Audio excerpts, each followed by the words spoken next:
Motherland Ghana is blessed. Yes, Motherland Ghana is the number two largest exporters of cocoa, raw cocoa in Africa. Yes, Motherland is blessed. Why Ghana's cocoa chocolate is different from any other chocolate you see in the world? And also, Ibrahim Traore has a lot to say about Africa mining its own resources, having full control of its own resources, and why he is very close to the latest inaugurated president of Ghana, John Dramani Mahama. So I'm here in a Ghanaian supermarket in the chocolate section. Here's some of my favorite chocolates from Ghana. You have Golden Tree, you have Fair Afrique, and one of the things you'll notice when you flip on the back here is they all only have 4 ingredients. All right, they're all very much pure. But what happens when we come over here to the European section? All seen these? 17 ingredients, including emulsifiers. Milk and chocolate, emulsifiers.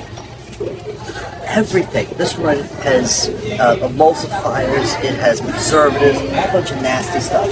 So if you want to have real chocolate, stay away from this aisle. And when you're in Ghana, stay in this aisle. Your body, your stomach, and your mind will thank you for it. Eat real chocolate. You're welcome to my channel. I'm Delicious Army. Here I talk Ghana, Nigeria, South Africa, Kenya, and all the good stuff relating to them. Kindly endeavor to like my videos and also subscribe to the channel. Ghana, Motherland Ghana, produces cocoa, and not just in a little quantity, but in a large quantity that has been able to serve the world's population for years. Did you know that Ghana is the second largest cocoa producer in the world? Ghana cocoa is of the highest quality, and this has made it a top seller across the world.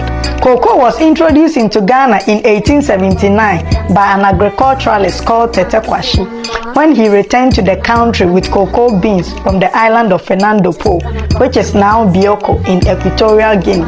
He realized that the cocoa grew very well in Ghanaian soils, and through government support, cultivation spread out throughout the country. Today, Ghana is the second largest producer of cocoa. Ghana's cocoa is so good, is so different, that even when they are exported to the diaspora, the difference is clear.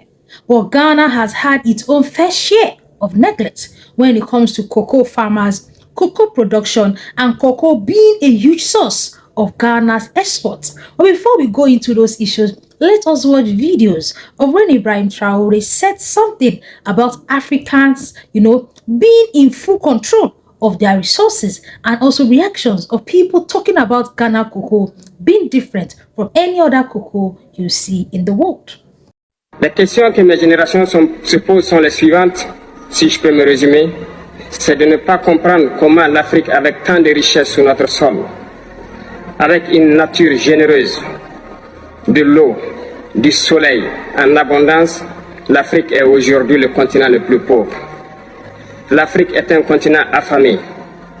Et comment se fait-il que les chefs d'État traversent donc le monde à mendier? Voici des questions que nous nous posons et que nous n'avons pas de réponse jusque-là. Nous avons l'occasion de tisser de nouvelles relations. Et j'espère que ces relations puissent être les meilleures pour donner un meilleur avenir à nos peuples. What makes Ghanaian chocolate the best in the world? The answer comes down to simple chemistry. Because chocolate from Ghana is manufactured at the source, they don't need preservatives. And so there's only 4 ingredients that's necessary. Cocoa liquor, cocoa butter, sugar, and milk. They can sometimes put flavor in there, but if you have anything more than that, it's not real chocolate. But how do you protect yourself from imitators? Here are 3 tricks to know if you've got real Ghanaian chocolate. The first trick is the sound. When you crack a real chocolate, it should sound like this.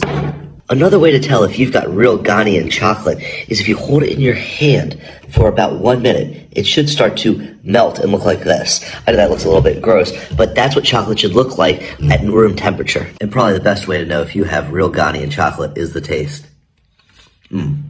All natural, sophisticated notes, and just delicious. So why doesn't the chocolate bar from your local supermarket taste like Ghanaian chocolate? It comes down to the stuff that they put into it. Here are some of the chemicals that lower-end chocolate manufacturers that you'll buy in the local store will use to cut corners.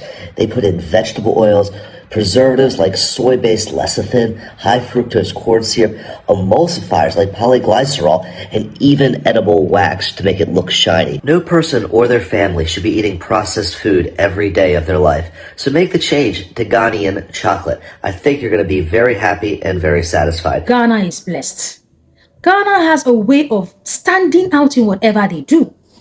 It has this natural taste. It has this natural feeling that no other cocoa in the world will give to you. Yes, if you have eaten raw cocoa from Ghana, raw chocolate from Ghana, you will agree with me. Compared to the other chocolates we see that has a lot of mixture of ingredients, this and that. But despite this, Ghana has been finding it hard to have full control of its cocoa production. Let's watch this video from this content creator and then we'll come back.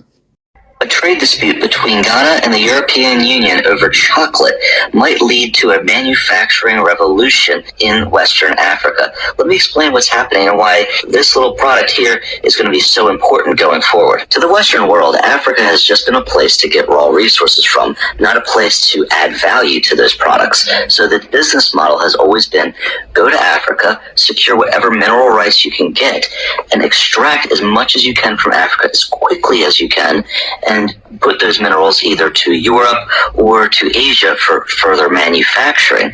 But they got a little bit greedy this time, and they may have pushed the Africans too far. So here's the backstory. Ghana, along with Cote d'Ivoire, produces over 2/3 of the world's supply of raw cocoa, and 80% of that raw cocoa is purchased by the European Union, where they manufacture it and turn it into chocolate, which is then sold throughout the world.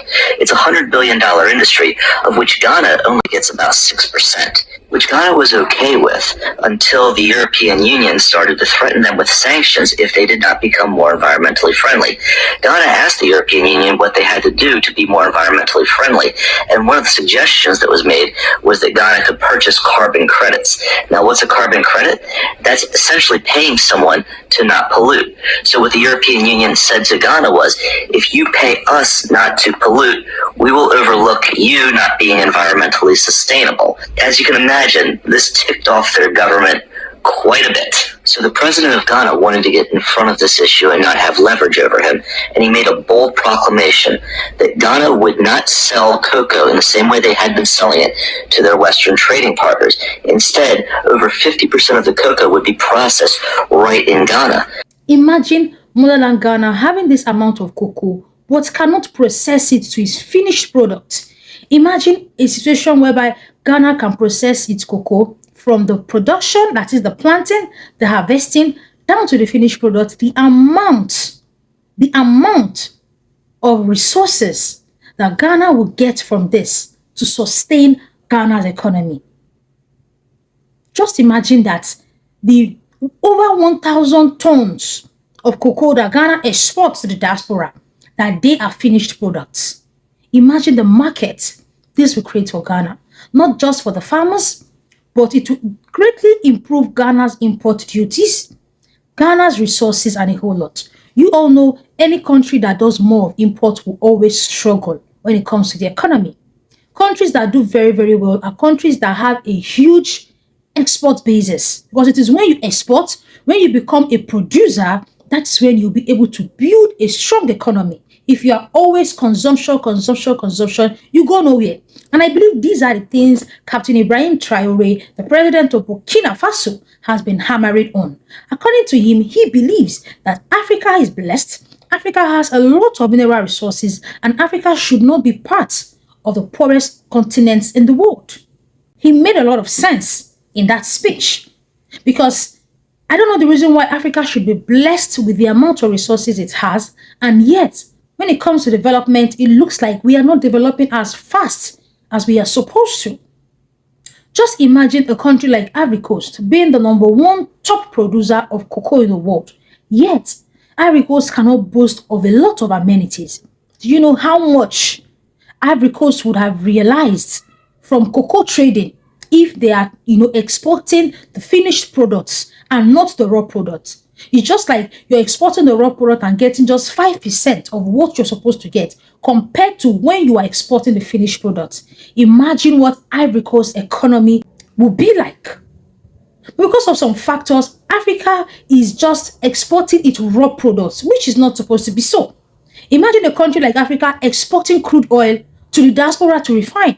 What stops Africa from building its own crude oil refineries and exporting the finished product, which is fuel or diesel, to the world, where they will have higher income, higher gain? It's like you are harnessing all the benefits that come from the natural resource.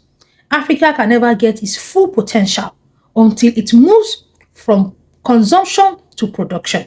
Yes, you will not be able to get the full resources, the full income you're supposed to get from a natural resource until you move from just importing what you eat to now exporting. That is how many of these countries in the diaspora have been able to build their economy.